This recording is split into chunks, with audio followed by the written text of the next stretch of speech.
जब तक रिकॉर्ड टूटेगा नहीं तब तक सांस छूटेगा नहीं मेरे प्यारे साथियों। अब सिक्का उछल चुका है, हेड भी आपका होगा और टेल भी आपका होगा। आज का क्लास आप सभी के लिए काफी ज्यादा महत्वपूर्ण है क्योंकि आपकी सफलता बैच की शुरुआत हो चुकी है और आज हम लोग साइंस के इतने महत्वपूर्ण क्वेश्चन पढ़ने वाले हैं जो आपके सीधे परीक्षा में पूछा जाएगा। और आपको पता ही है कि हमें पूरे बिहार में 60 से 65 दिनों के लिए ही जाना जाता है क्योंकि इतने कम दिनों में आपकी ऐसी गजब की शानदार तैयारी कराते हैं जो सीधे आपके परीक्षा में प्रश्न पूछे जाते हैं और परीक्षार्थियों को किसी भी प्रकार की दिक्कत नहीं होती है। तो वह घड़ी और वह समय आ चुका है आपको कुछ कर दिखाने की। फटाफट से आप बता दीजिए कि हाँ सर आपकी आवाज हमें मिल रही है और आप क्लास की शुरुआत करें। और कहीं ना कहीं आपको बता दें कि हम आपको वही सारे क्वेश्चन पढ़ाते हैं जो बिहार बोर्ड के द्वारा कभी ना कभी जारी किया गया हो, बतलाया गया हो। और जब बिहार बोर्ड के द्वारा जारी किया गया बतलाया गया क्वेश्चन होता है तो आपके लिए उसका उत्तर जानना काफी ज्यादा जरूरी हो जाता है। और आपको जब भी हम परीक्षा में भेजते हैं उसके पहले सारी चीजें आपको हम बता देते हैं कि किस तरीके से पेपर मिलेगा जिससे कि आपको दिक्कत नहीं है क्योंकि परीक्षा के बॉर्डर पे आप पहली बार जा रहे हैं। आपको बताना चाहेंगे कि इस तरीके का आपका क्वेश्चन पेपर मिलेगा जैसे ही आप परीक्षा हॉल में जाइएगा और आपको ऐसे समझना है कि आप परीक्षा हॉल में बैठे हुए हैं। ये विज्ञान विषय की बात करते हैं। इसके पहले हमने गणित का वीडियो अगर आप नहीं देखे जरूर देखिएगा। शाम 6 बजे और 7:30 बजे क्लास डेली आपका चलेगा। यहाँ पे आपका विषय कोड लिखा हुआ मिलेगा। अगर आप प्रथम पाली के स्टूडेंट हैं तो आपको 112 होगा और द्वितीय पाली के होंगे तो 212 होगा। यहाँ पे प्रश्न पुस्तिका क्रमांक मिलेगा, इसे आपको सभी चीज को अच्छे तरीके से मिला लेना है। यहाँ पे आपको प्रश्न पुस्तिका सेट कोड मिलेगा। ये सेट कोड कोई भी हो सकता है, ABCDEF जो भी हो आपको मिल सकता है। यहाँ पे आपको कितने प्रश्न पूछे जाएंगे क्वेश्चन ये बताया जाएगा। यहाँ पे आपको बताया जाएगा कि कितने घंटों का यह परीक्षा होगा और कितने अंकों का परीक्षा होगा। तो यह 80 अंक का परीक्षा होता है विज्ञान का, यानी कि 20 अंक जो होता है प्रयोगिकी परीक्षा होते हैं, प्रैक्टिकल का एग्जाम होता है। आइए हम लोग शानदार क्लास की शुरुआत करते हैं। एक बार फटाफट से थम्स अप कर दीजिए, लाइक कर दीजिए, वीडियो को शेयर कर दीजिए। इस लाइव सेशन को जितना ज्यादा होगा आप शेयर कीजिए और प्रतिदिन क्लास लीजिए शाम 6 बजे और 7:30 बजे। आइए देखते हैं पहला नंबर क्वेश्चन क्या कह रहा है। तो सबसे पहला नंबर प्रश्न यूं रहा आपके स्क्रीन पे जो कि अपने आप में काफी ज्यादा खास है और कहीं ना कहीं यह क्वेश्चन बिहार बोर्ड के द्वारा पूछा गया प्रश्न है। प्रश्न कह रहा है कि पौधों में जरण अंग कहां पाए जाते हैं।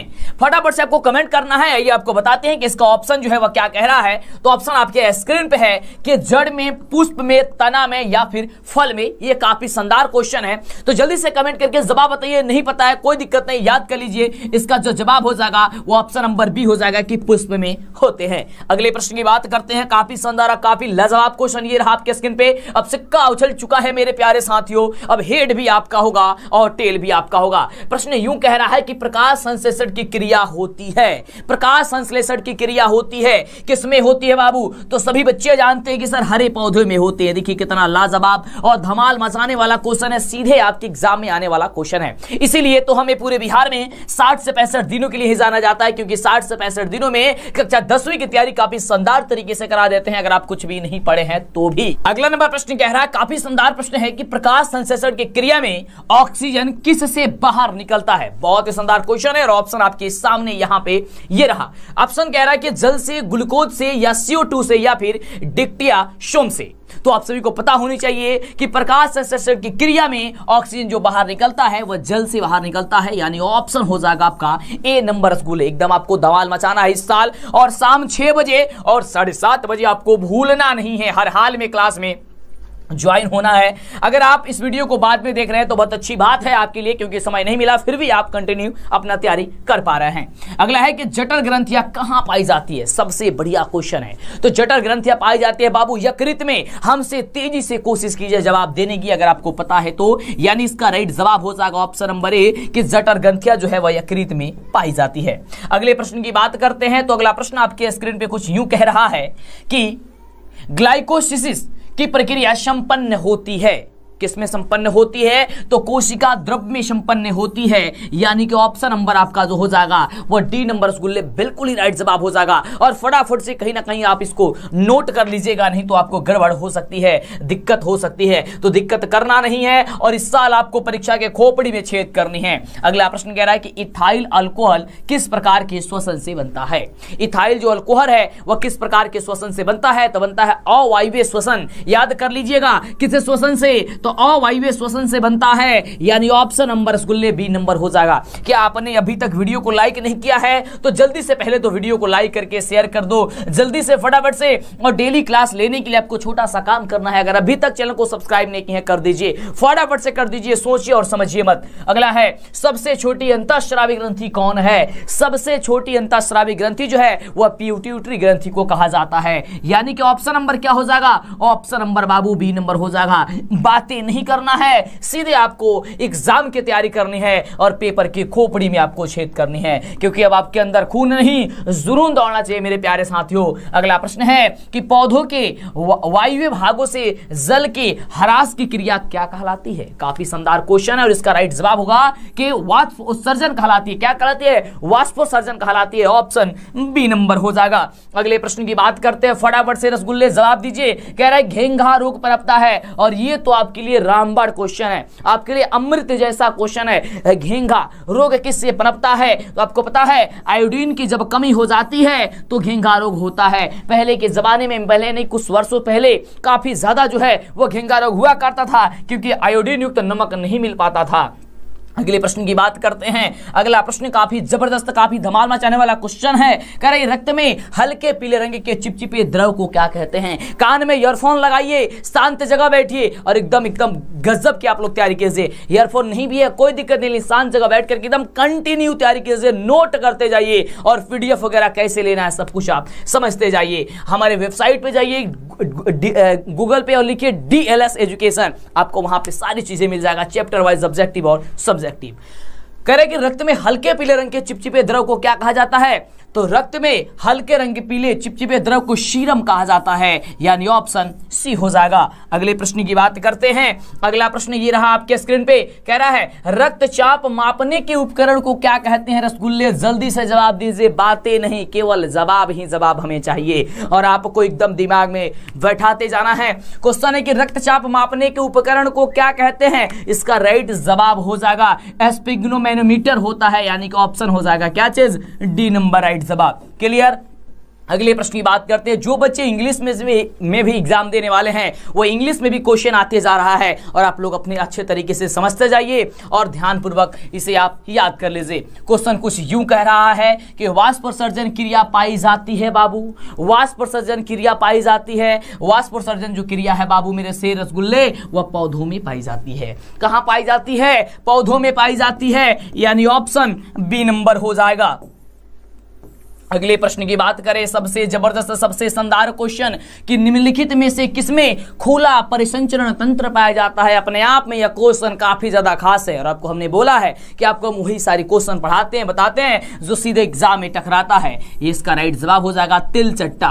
क्या होगा? तिलचट्टा में खुला परिसंचरण तंत्र पाया जाता है, ऑप्शन सी नंबर होगा। धमाल मचा दो इस साल परीक्षा में एकदम गजब तरीके से। अगला प्रश्न आपके स्क्रीन पे 14 नंबर प्रश्न कह रहा है रक्तचाप क्या है? रक्तचाप रक्त क्या है? माफ कीजिएगा, क्वेश्चन है रक्त क्या है। काफी बढ़िया क्वेश्चन है। तो रक्त क्या है बाबू? ये बहुत ही शानदार क्वेश्चन है। तो रक्त एक प्रकार का उत्तक होता है। कौन है ये? तो रक्त एक प्रकार का उत्तक है। ऑप्शन कौन सा? आपका बी नंबर जो होगा, यानी कि ब नंबर आपका बिल्कुल राइट जवाब हो जाएगा। बिल्कुल इस साल आपको धमाल मचाना है ना, एक बार एकदम लाइक और कमेंट करके बता दीजिए। धमाल मचाना है ना, पेपर के खोपड़ी में छेद करना है ना, बिल्कुल रसगुल्ले। चलिए अगले प्रश्न की बात करते हैं। डेली आइए हमारे साथ जुड़िए शाम 6 बजे और 7:30 बजे और हम और आप मिलकर के मचाएंगे परीक्षा की खोपड़ी में छेद करने के लिए तबाही। अगला है मूत्र का पीला रंग किस वर्ण के कारण होता है?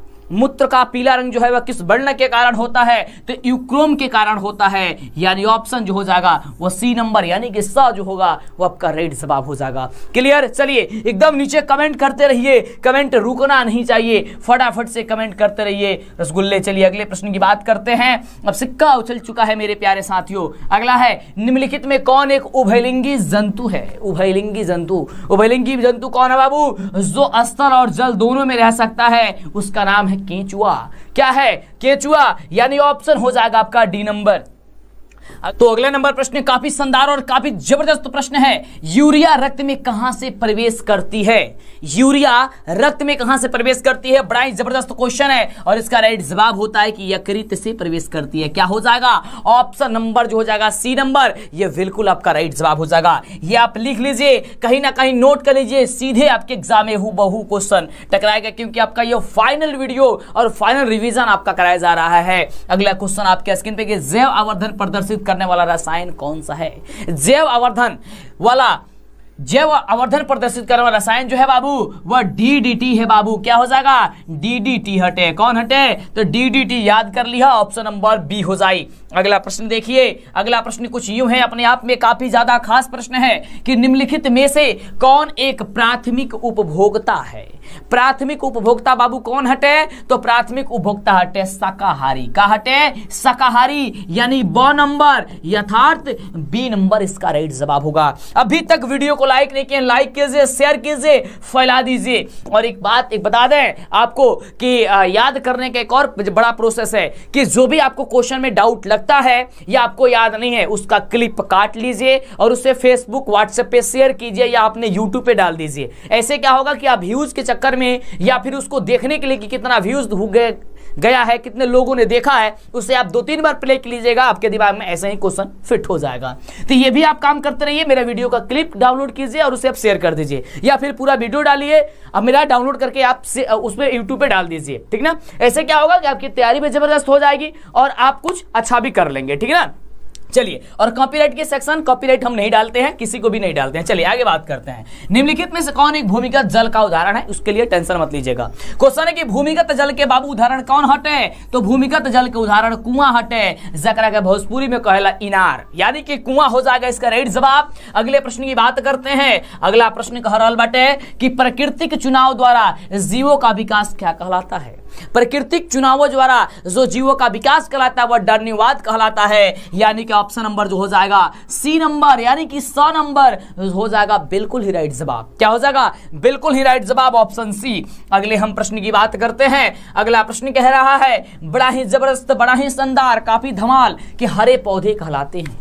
हरे पौधे, तो हरे पौधे बाबू उत्पादक कहलाते हैं। क्या कहलाते हैं? हरे पौधे उत्पादक कहलाते हैं, यानी कि सी नंबर, श नंबर जो दिया गया है ये आपका राइट जवाब, काफी धमाल मचाने वाला इसका सही जवाब हो जाएगा। अगले प्रश्न की बात करते हैं और एकदम मचा दो इस साल तबाही परीक्षा में, परीक्षा के खोपड़ी में छेद कर दो। अगला प्रश्न है कि अंडोत्सर्ग का क्या कारण होता है? अंडोत्सर्ग का कारण जो है वह क्या है? तो अंडोत्सर्ग का कारण LH होता है, ठीक ना। जैसा ही आएगा ये क्वेश्चन, इसको फटाफट से इस पे टिक कर देना है। ये कहीं ना कहीं बिहार बोर्ड के द्वारा जारी किया गया काफी शानदार, काफी जबरदस्त मस्त प्रश्न आपको बताया जा रहा है ना। एक एक प्रश्न आपके लिए रामबाण साबित होने वाला है। अगला क्वेश्चन, लैंगरहैंस की द्वीपिकाएं कहां पाई जाती है? लैंगरहैंस की जो द्वीपिकाएं होती है वह पाई जाती है वृक्क में। कहां पाई जाती है? लैंगरहैंस की द्वीपिकाएं वृक्क में पाई जाती है, यानी ऑप्शन हो जाएगा डी नंबर, यानी कि किडनी में। अगला क्वेश्चन कह रहा है कि थायरॉक्सिन हार्मोन के संश्लेषण में निम्नलिखित में से किसका होना आवश्यक है? ये काफी जबरदस्त क्वेश्चन है और जबरदस्त क्वेश्चन का जवाब तो अब जबरदस्त तरीके से देने की आदत आपको लग जानी चाहिए और लग भी गई है। काफी बढ़िया क्वेश्चन है। इसका राइट जवाब आयोडीन। क्या होगा? आयोडीन, यानी कि हो जाएगा आपका द, यानी कि डी नंबर। अगले हम प्रश्न की बात करें। अगला प्रश्न कुछ यूं है, प्रश्न कह रहा है कि निश्चल की कणिकाएं कहां पाई जाती है? निश्चल की कणिकाएं जो है वह न्यूरॉन में पाई जाती है, यानी ऑप्शन क्या हो जाएगा? सी नंबर, यानी कह सकते हैं कि 100 नंबर राइट जवाब होगा।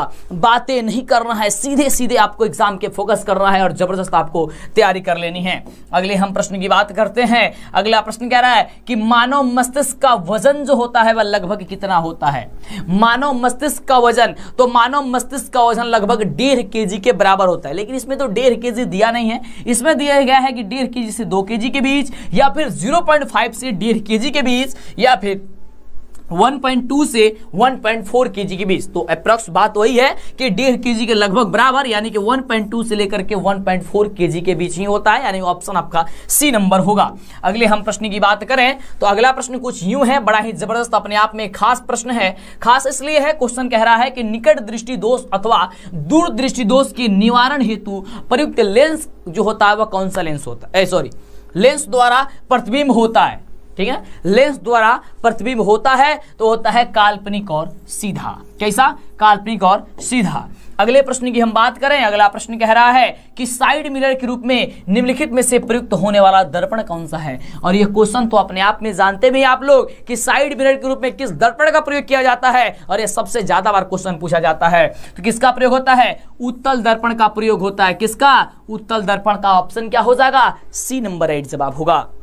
अगला नंबर प्रश्न आपके स्क्रीन पे ये रहा, जो कि काफी शानदार प्रश्न है। कह रहा है कि अवतल लेंस द्वारा प्राप्त प्रतिबिंब होता है, जो कि बहुत बढ़िया प्रश्न है। देखिए, अवतल लेंस द्वारा जो प्रतिबिंब होता है वह आभासी यानी कि काल्पनिक होता है, सीधा होता है और छोटा होता है। यानी कि ये तीनों का तीनों ऑप्शन यहाँ पे दिया गया है। तो आपका ऑप्शन नंबर जो डी दिया गया है, ये डी नंबर आप सभी का धमाल मचाने वाला आंसर हो जाएगा। अगला प्रश्न आपके स्क्रीन पे कि ऊर्जा का एसआई मात्रक जो होता है वह क्या होता है? ऊर्जा का एसआई मात्रक, तो ऊर्जा का एसआई मात्रक जूल प्रति सेकंड होता है, जो कि ऑप्शन नंबर आपका बी नंबर में दिया गया है। यानी कि बी नंबर, ब नंबर जो होगा ये आपका शानदार जवाब हो जाएगा, ऑप्शन नंबर बी। अगला प्रश्न आपके स्क्रीन पे है, काफी जबरदस्त प्रश्न है, और प्रश्न कह रहा है कि आकाश का नीला रंग होना किस परिघटना का परिणाम है? आकाश का नीला रंग होना किस परिघटना का परिणाम है? और क्वेश्चन आएगा आपके एग्जाम में तो आपको फटाफट से टिक कर देना है कि प्रकीर्णन क्या हो जाएगा। कहिएगा सर प्रकीर्णन हो जाएगा, ऑप्शन नंबर बी हो जाएगा। अगले हम प्रश्न की बात करें, अगले प्रश्न की बात करें, अगला प्रश्न आपके स्क्रीन पे है, कह रहा है कि सामान्य नेत्र के लिए स्पष्ट दृष्टि की न्यूनतम दूरी कितनी होती है? सामान्य नेत्र के लिए बहुत ही बढ़िया रसगुल्ले, काफी जबरदस्त क्वेश्चन है। कह रहा है कि सामान्य नेत्र की स्पष्ट दृष्टि की न्यूनतम दूरी, तो न्यूनतम दूरी होती है 25 सेंटीमीटर। 25 सेंटीमीटर होती है, लेकिन अधिकतम दूरी पूछे तो अनंत होती है। 25 सेंटीमीटर कहां दिया गया है? देखिए यहां पे कहीं नहीं दिया गया, 2.5 लिखा है। 25 सेंटीमीटर देखिए ऑप्शन नंबर सी में लिखा गया है, ऑप्शन हो जाएगा सी नंबर। तो देखिए थोड़ा थोड़ा वहां पे पॉइंट लगा कर भी आपसे गड़बड़ करवाया जाएगा परीक्षार्थियों के द्वारा, लेकिन आपको गड़बड़ नहीं करनी है। अगला नंबर प्रश्न काफी जबरदस्त प्रश्न है कि किसी उत्तल लेंस का फोकसांतर अगर 50 सेंटीमीटर है तो उसकी क्षमता क्या होगी? किसी उत्तल लेंस का फोकसांतर यानी एफ बराबर क्या दिया गया है? 50 सेंटीमीटर दिया गया है। कह रहा है उसकी क्षमता P बराबर क्या होगी? तो P बराबर हम सभी जानते हैं कि 1 बट्टे क्या होती है? 100 बट्टे क्या होती है? F होती है, जो कि सेंटीमीटर में होती है। यानी कि P बराबर क्या हो जाएगा? 100 बट्टे F का वैल्यू दिया है कितना? 50। 50 दूनी 100 क्या हो जाएगा? 2 डायप्टर। लेकिन कह क्या इस रहा है इसमें, अगर वो अवतल देता तो -2 डायप्टर होगा, उत्तल दिया है इसलिए आपका +2 डायप्टर होगा। ऑप्शन नंबर क्या हो जाएगा? तो डी नंबर के लिए निकल करके आएगा। अगले हम प्रश्न की बात करते हैं। प्रश्न कुछ यूं कह रहा है कि एक प्रिज्म कितने सतहों से घिरा होता है? एक जो प्रिज्म है ना, ये आपके एग्जाम में इस वर्ष या तो प्रथम पाली नहीं तो द्वितीय पाली में पूछ सकता है। तो एक प्रिज्म जो है वह 5 सतहों से घिरा होता है, यानी ऑप्शन जो हो जाएगा वह रसगुल्ले क्या हो जाएगा? डी नंबर आप सभी का राइट जवाब हो जाएगा। अगले हम प्रश्न की बात करते हैं। अगला प्रश्न आपके स्क्रीन पे काफी जबरदस्त प्रश्न है। कह रहा है कि अभिनेत्र लेंस की फोकस दूरी में परिवर्तन किया जाता है। अभिनेत्र लेंस की फोकस दूरी में परिवर्तन किया जाता है तो पक्षमाभि मांसपेशियों के द्वारा, मांसपेशी बोले पेशियों के द्वारा किया जाता है, यानी ऑप्शन हो जाएगा डी नंबर यानी द नंबर, पक्षमाभि पेशियों के द्वारा। अगले हम प्रश्न की बात करें तो अगला प्रश्न आपके स्क्रीन पे है। प्रश्न कुछ यूं कह रहा है, अपने आप में बड़ा ही खास है क्योंकि इस तरीके का क्वेश्चन आपके एग्जाम में बहुत बार पूछा गया है। क्वेश्चन कुछ यूं है कि प्रकाश के परावर्तन के कितने नियम होते हैं? प्रकाश के परावर्तन के 2 नियम होते हैं। कौन कौन नियम होते हैं ये भी पूछा जाता है। तो देखिए ये मान लेते हैं ये दर्पण हो गया, यहां से जो है वह प्रकाश आ रही है, ठीक ना, दर्पण से टकराने के बाद से यह परिवर्तित हो जा रही है। तो ये जो आती है ना, इसको कहते हैं हम लोग आपतित किरण। इसे कहते हैं क्या चीज? आपतित किरण। जो टकरा के दर्पण से जाती है उसे कहते हैं परावर्तित किरण, ठीक ना, परावर्तित किरण। और इसके बीच में हम यदि अभिलंब डाल दे, एक लंब डाल दे, तो ये 2 बराबर भागों में जब बटेगा तो इसको कहते हैं, यहाँ पे कोण बन जाता है जिसे कोण आई कहते हैं, और यहाँ पे कोण आर हो जाता है। और जो कोण आई होता है वह कोण आर के बराबर होता है, ये बात याद करके रखिएगा। तो हम सभी का 2 नियम में कौन कौन नियम है कि आपतित किरण और परावर्तित किरण, आपतन बिंदु पर डाला गया जो लंब है, ये तीनों एक ही तल में होता है तथा आपतन कोण यानी कोण I, परावर्तन कोण कोण R, दोनों आपस में बराबर होते हैं। यही दो नियम होता है और आप इसे याद कर लीजिएगा। अगला प्रश्न आपके स्क्रीन पे है कि फोटोग्राफी कैमरा का अभिदृश्यक होता है। फोटोग्राफी कैमरा का अभिदृश्यक जो बना होता है वह उत्तल लेंस का बना होता है, ये याद करके आप रखिएगा। यानी ऑप्शन नंबर जो कह रहा है वह अ नंबर यानी कि ए नंबर आपका सबसे शानदार जवाब हो जाएगा, ऑप्शन बी नंबर। अगले प्रश्न की जवाब बताइए कि किसको हम लॉक करना है। अगला प्रश्न आपके स्क्रीन पे कुछ यूं खास कह रहा है कि यदि एक किरण अवतल दर्पण पर लंबवत आपतित हो तो परावर्तन के बाद किरण किस बिंदु से गुजरेगी।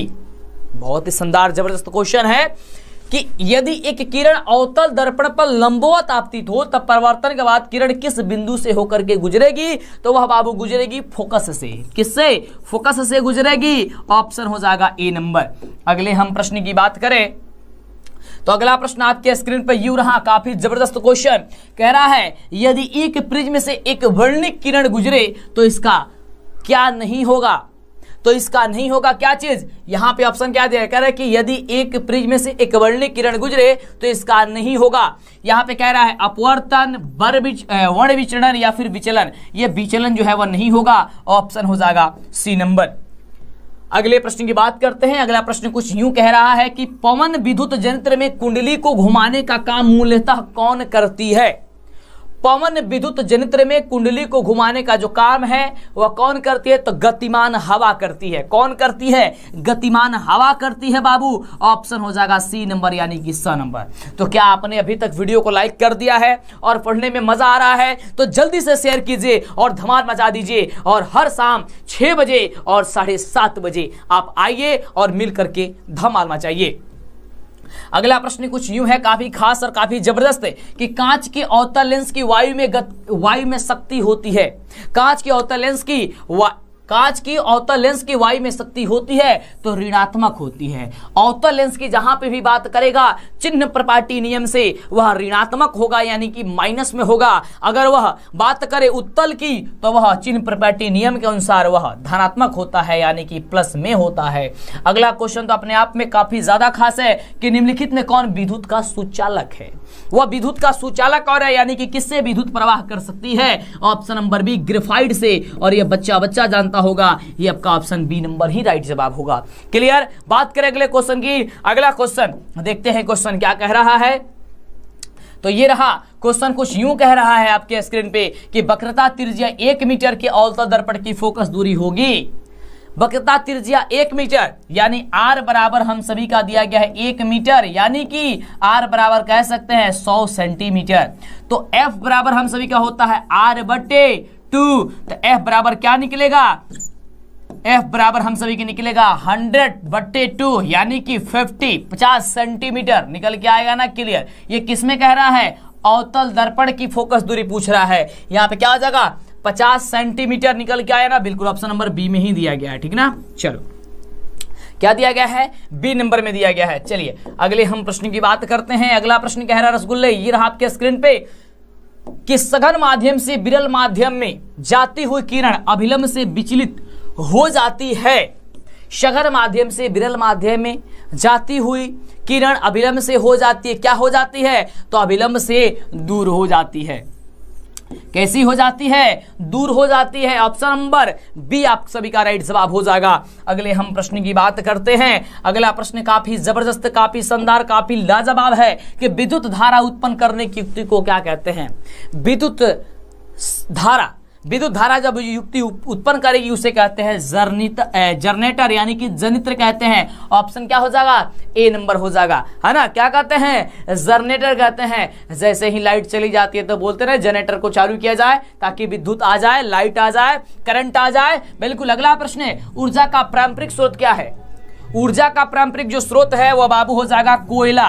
क्या हो जाएगा, कोयला हो जाएगा यानी ऑप्शन नंबर हो जाएगा आप सभी का सी नंबर। अगले हम प्रश्न की बात करते हैं। तो अगला प्रश्न आपके स्क्रीन पे कुछ यूं रहा और प्रश्न आप सभी का कह रहा है कि कांच की एक समानांतर पट्टिका पर श्वेत किरण तिरछी आपतित होती है, निम्नलिखित में से कौन प्रथम अपवर्तन के बाद घटित होगा? सबसे शानदार क्वेश्चन है और इसका राइट जवाब होगा विचलन। क्या होगा बाबू? विचलन हो जाएगा। ऑप्शन नंबर आप सभी का ए नंबर हो जाएगा। फटाफट से चले अगले प्रश्न की बात करते हैं। प्रश्न कह रहा है हमारे घरों में जो विद्युत आपूर्ति की जाती है वह कितने मतलब वोल्ट पे की जाती है? तो याद रखिएगा 220 वोल्ट प्रतिवर्ती धारा पे की जाती है, यानी ऑप्शन नंबर क्या हो जाएगा? सी नंबर जो दिया गया है यह आप सभी का राइट जवाब हो जाएगा। अगले हम प्रश्न की बात करते हैं। अगला प्रश्न आपके स्क्रीन पे काफी जबरदस्त, काफी लाजवाब और काफी धमाल मचाने वाला प्रश्न है कि जस्ता की परमाणु संख्या कितनी होती है मेरे शेर? तो जस्ता की परमाणु संख्या याद कीजिएगा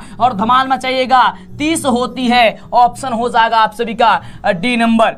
अगले हम प्रश्न की बात करते हैं। तो अगला प्रश्न काफी जबरदस्त प्रश्न है कि धोबिया सोडा यानी कि धोमन सोडा का रासायनिक जो सूत्र होता है वह कितना होता है? तो Na2CO3 × 10H2O होता है। ऑप्शन नंबर हो जाएगा आप सभी का ए नंबर। अगले हम प्रश्न की बात करते हैं। अगला प्रश्न कह रहा है कि निम्नलिखित में कौन प्रबल क्षारक है बाबू? प्रबल क्षारक। तो प्रबल क्षारक की बात करते हैं तो देखिए प्रबल क्षारक आपका NaOH तो दिया गया है ना मेरे शेर, ही आपका राइट जवाब हो जाएगा। ऑप्शन नंबर क्या हो जाएगा? सी नंबर हो जाएगा।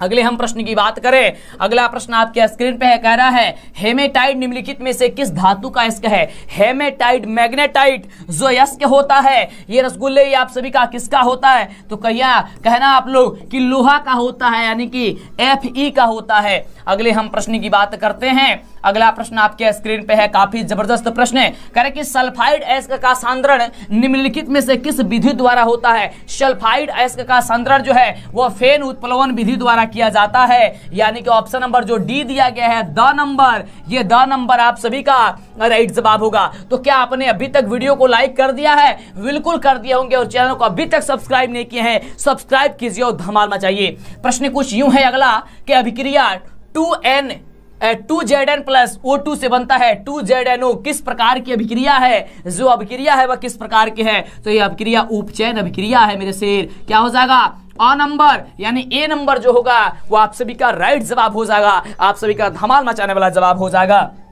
अगले प्रश्न की बात करें। अगला प्रश्न आपके स्क्रीन पे कह रहा है ग्लूकोज का आणविक सूत्र क्या होता है मेरे शेर? ग्लूकोज का आणविक सूत्र, तो ग्लूकोज का आणविक सूत्र होता है C6, क्या होता है? C6H12O6 होता है। एकदम धमाल मचाइए आप लोग, ऑप्शन हो जाएगा इसका बी नंबर। अगले प्रश्न की बात करते हैं। अगला प्रश्न आपके स्क्रीन पे है। प्रश्न कह रहा है कि अम्ल का जलीय विलयन विद्युत का संचालन करता है, क्योंकि अम्ल जल में क्या होता है? अम्ल जो है वह जल में कैसा होता है? अम्ल जल में आयनित होता है। क्या होता है? आयनित होता है। ऑप्शन हो जाएगा आप सभी का सी नंबर राइट ही जवाब। अगले प्रश्न की बात करते हैं मेरे शेर। अगला प्रश्न क्या कह रहा है? तो अगला प्रश्न ये रहा आपके स्क्रीन पे और प्रश्न कह रहा है कि लिथियम के बाह्यतम सेल में कितने इलेक्ट्रॉन विद्यमान होते हैं? क्वेश्चन है कि लिथियम के बाह्यतम शेल में कितने इलेक्ट्रॉन विद्यमान होते हैं? तो मात्र 1 इलेक्ट्रॉन विद्यमान होते हैं, यानी कि ऑप्शन नंबर जो कह रहा है वह ए नंबर आप सभी का राइट जवाब हो जाएगा। अगले हम प्रश्न की बात करें। अगला प्रश्न कुछ यूं है, अपने आप में काफी ज्यादा खास है, सीधे एग्जाम में पूछा जाने वाला क्वेश्चन है। आवर्त सारणी के शून्य समूह का तत्व जो है कौन है? तो शून्य समूह का तत्व आपका हीलियम होता है, यानी कि He ऑप्शन हो जाएगा आपका सी नंबर। अगले प्रश्न की बात करते हैं। तो अगला प्रश्न आपके स्क्रीन पे मेरे शेर, काफी लाजवाब क्वेश्चन। अगला है कह रहा है क्वेश्चन निम्नलिखित में से सर्वाधिक विद्युत ऋणात्मक तत्व कौन है? यानी कि सबसे ज्यादा विद्युत ऋणात्मक जो तत्व है वो फ्लोरीन होता है, यानी ऑप्शन हो जाएगा क्या चीज? ए नंबर आप सभी का राइट जवाब की फ्लोरीन होता है। अगले प्रश्न की बात करते हैं। फटाफट से वीडियो को लाइक और चैनल को सब्सक्राइब करके शेयर करके एकदम धमाल मचाइए, जितना ज्यादा हो सकता है शेयर कीजिए। मेरे वीडियो के क्लिप को डाउनलोड कीजिए, कट कीजिए, वायरल कीजिए, जहां भी हो सकता है आप उसे अपलोड करते रहिए। अगला है कि जल के विद्युत अपघटन में कैथोड पर कौन सी गैस मुक्त होती है मेरे शेर? जल्दी जवाब बताइए। तो याद कीजिएगा हाइड्रोजन गैस होती है। कौन सी गैस? हाइड्रोजन, यानी ऑप्शन सी नंबर। क्लियर? गलती होगा? नहीं सर गलती नहीं होगा। धमाल मचाओगे? बिल्कुल धमाल मचाना है। अगले प्रश्न की बात करते हैं। कह रहा है हमारा शरीर कितने पीएच के बीच कार्य करता है? तो हमारा जो शरीर है वह 7 पॉइंट से लेकर के 7.8 के पीएच के बीच कार्य करता है, यानी कि ऑप्शन नंबर जो हो जाएगा वह सी नंबर आप सभी का राइट जवाब हो जाएगा। अगले प्रश्न की बात करते हैं। प्रश्न कुछ यूं है कि निम्नलिखित यौगिकों में कौन अम्ल है। निम्नलिखित यौगिकों में अम्ल बताना है। अम्ल जो जल में घुल करके हाइड्रोजन आयन उत्पन्न करे, तो यहाँ पे H2SO4 जो है वह जल में घुल करके हाइड्रोजन आयन उत्पन्न करता है आर्हेनियस के सिद्धांत के अनुसार, यानी ऑप्शन हो जाएगा आपका क्या चीज, डी नंबर। अगले हम प्रश्न की बात करते हैं। तो अगला प्रश्न कुछ यूं है, अपने आप में काफी खास, कि निम्नलिखित में कौन संश्लेषित सूचक है। संश्लेषित जो सूचक है वह कौन हो जाएगा, तो संश्लेषित सूचक का मेथिल ऑरेंज जो दिया गया है ना, ये आपका संश्लेषित सूचक हो जाएगा, यानी ऑप्शन हो जाएगा आपका सी नंबर। अगले हम प्रश्न की बात करते हैं। अगला प्रश्न क्या रहा, काफी जबरदस्त प्रश्न है। प्रश्न कुछ यूं है कि कार्बन डाइऑक्साइड जल से विक्रिया करके क्या बनाता है। तो कार्बन डाइऑक्साइड बाबू जल से विक्रिया करके क्या बनाता है, तो कार्बनिक अम्ल बनाता है मेरे शेर। ऑप्शन हो जाएगा आपका सी नंबर। क्या हो जाएगा, सी नंबर आपका, यानी कि 100 नंबर जो होगा बिल्कुल राइट जवाब होगा। अगले प्रश्न की बात करते हैं। फटाफट से वीडियो को लाइक और चैनल को सब्सक्राइब कीजिए। कमेंट रुकना नहीं चाहिए बाबू, कमेंट रुकना नहीं चाहिए, कमेंट आपको करते रहना है। प्रश्न कह रहा है कि कॉपर पाइराइड्स का रासायनिक संगठक है। कॉपर पाइराइड का रासायनिक संगठन जो है आपको बताना है। ये काफी लाजवाब क्वेश्चन है। इसका राइट जवाब होता है CuFeS2 होता है, यानी ऑप्शन क्या हो जाएगा, बी नंबर हो जाएगा। अगले हम प्रश्न की बात करते हैं। अगला प्रश्न आपके स्क्रीन पे है और प्रश्न बड़ा ही जबरदस्त काफी शानदार है कि प्रकृति में मुक्त अवस्था में पाए जाने वाले धातु कौन है। तो प्रकृति में मुक्त अवस्था में पाए जाने वाले धातु जो है वह सोना हो जाएगा, यानी ऑप्शन हो जाएगा आपका बी नंबर। क्लियर। चलिए अगले प्रश्न की बात करते हैं। नंबर प्रश्न ये रहा आपके स्क्रीन पे। प्रश्न कह रहा है कि किसी अधातु के बाह्यतम सेल में इलेक्ट्रॉनों की जो संख्या होती है बाबू, कितनी होती है, तो इलेक्ट्रॉनों की संख्या होती है 4, 5, 6, 7, यानी ऑप्शन क्या हो जाएगा, बी नंबर हो जाएगा। अगले प्रश्न की बात करते हैं। अगला प्रश्न कुछ यूं रहा आपके स्क्रीन पे और प्रश्न कह रहा है कि पीतल निम्नलिखित में किनकी मिश्र धातु है। पीतल जो है बाबू याद कीजिएगा कॉपर और जिंक का होता है। ऑप्शन आपका ए नंबर हो जाएगा। अगले हम प्रश्न की बात करते हैं। तो अगला नंबर प्रश्न कह रहा है, कुछ यूं है प्रश्न कि निम्नलिखित में कौन समवायी है। समवायी कौन है, और सीधे एग्जाम में पूछा जाने वाला प्रश्न है बाबू, क्योंकि कहीं ना कहीं ये बिहार बोर्ड के द्वारा जारी किया गया क्वेश्चन में क्या आपका क्वेश्चन बता रहे हैं। ये एथिल अल्कोहल और डाइमेथिल ईथर होता है, यानी ऑप्शन क्या हो जाएगा, सी नंबर हो जाएगा। अगले हम प्रश्न की बात करते हैं। अगला प्रश्न कह रहा है कि CH3 bond O bond C2H5 का IUPAC प्रणाली अनुसार नाम जो होता है वो क्या होता है, यानी कि IUPAC नाम क्या होता है, तो एक्थासी मीथेन होता है। क्या होता है, एक्थासी मीथेन होता है। ऑप्शन हो जाएगा सी नंबर। क्या होता है, एक्थासी मीथेन होता है, ऑप्शन सी। अगले प्रश्न की बात करते हैं। अगला प्रश्न काफी जबरदस्त काफी शानदार प्रश्न है। कह रहा है कि लोहे की अभिक्रिया भाप से कराने पर लोहे का कौन सा ऑक्साइड बनता है। ये बहुत बढ़िया क्वेश्चन है। कह रहा है कि लोहे की अभिक्रिया भाप से कराने पर लोहे का कौन सा ऑक्साइड बनता है, तो Fe3O4 बनता है। क्या बनता है, Fe3O4 बनता है। ऑप्शन हो जाएगा आपका ए नंबर। अगले प्रश्न की बात करते हैं। अगला प्रश्न कुछ यूं है आपके स्क्रीन पे। कह रहा है प्रश्न, एक तत्व की परमाणु संख्या 16 है, आवर्त सारणी में इस तत्व की वर्ग संख्या क्या होगी। सबसे बढ़िया क्वेश्चन है ना, बिल्कुल। तो इसका राइट जवाब होगा 16। कितनी होती है बाबू, 16 होती है। दिमाग में बैठाते जाइए, समय काफी ही कम है और कम समय में आपको शानदार तैयारी करना है। शाम 6 बजे और 7:30 बजे डेली। अगला प्रश्न आपके स्क्रीन पे ये रहा, काफी जबरदस्त प्रश्न है कि निम्नलिखित में से कौन सी धातु तनु सल्फ्यूरिक अम्ल के साथ अभिक्रिया नहीं करती है। याद करना, तो जो कॉपर है वह नहीं करती है। ऑप्शन सी नंबर हो जाएगा। अगला प्रश्न आपके स्क्रीन पे ये रहा और काफी जबरदस्त काफी धमाल मचाने वाला प्रश्न है। प्रश्न कह रहा है कि एक मिश्र धातु में 90% कॉपर और 10% टीन है। इस मिश्र धातु का जो नाम है वह क्या होगा। इस मिश्र धातु का नाम क्या होगा, तो इसका राइट जवाब हो जाएगा कि उसका नाम पीतल हो जाएगा। ऑप्शन आपका सी नंबर हो जाएगा। अगले हम प्रश्न की बात करते हैं। अगला नंबर प्रश्न कह रहा है कि जिंक सोडियम हाइड्रोक्साइड के साथ प्रतिक्रिया कर बनाता है। क्या बनाता है, तो H2 और O2 बनाता है, यानी कि हाइड्रोजन और ऑक्सीजन बनाता है। क्या बनाता है, ऑप्शन हो जाएगा सी नंबर।